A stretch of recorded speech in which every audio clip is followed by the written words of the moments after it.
සෙනති ජාතික පුල කෘෂිකාර්මික සහ අධ්‍යාපනික වෙළඳ ප්‍රදර්ශනය මාර්තු 6-7 BMICH දී අපිට සාත්ම ආහාර එහෙම නැත්නම් අපිට හිතකර ආහාර තියෙන අපි ජීවත් වෙන පරිසර පද්ධතිය තුළමයි.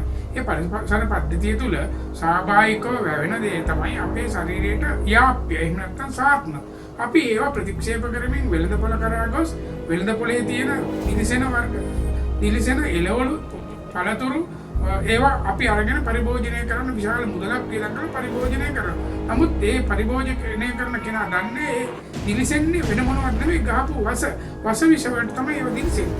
නැත්තම් ස්වාභාවික ඒවා පැය දෙකක් තුනක් ඇතුළත මරානික වෙනවා. ඒ විතරක් නෙවෙයි දවස් දෙකක් තුනදී කුණු වෙනවා.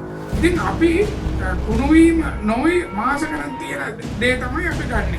අපි හිතනවා ඒ දේ හරි දේ කියලා. නෑ මතක තියාගන්න බැක්ටීරියාවට එහෙම නැත්තම් දිලීරයකට ක්‍රියාත්මක වෙන්න බැරි පරිසරයක් ඇති කරලා තියෙන වසවිසය. එතකොට බැක්ටීරියාවකට දිලීරයකට ක්‍රියාත්මක කරන්න බැරි පරිසරයක් වසවිසක් තියෙනවා නම් ඒවා ශරීරයේ මොකද ශරීරය හැදිලා තියෙන්නේ සෛල වලින්. ඒතකොට ශරීරයේ හැම සෛලයක්ම විනාශ කරනවා ඒ වසවිස වලින්. ඒ නිසා අපි නැවතත් සමහර කෙනෙක් කියන්න පුළුවන් අපිට අතීතයට යන්න බෑ කියලා. අපි අතීතයට යන්න නෙවෙයි.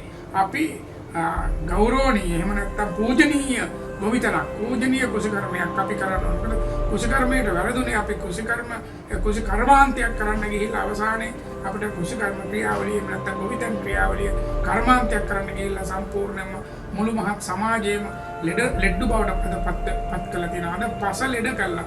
අද පසට පසවිස එකතු කළා. අද අපිට තිබිච්ච නිරෝගීමත් පස මරලා තියෙනවා.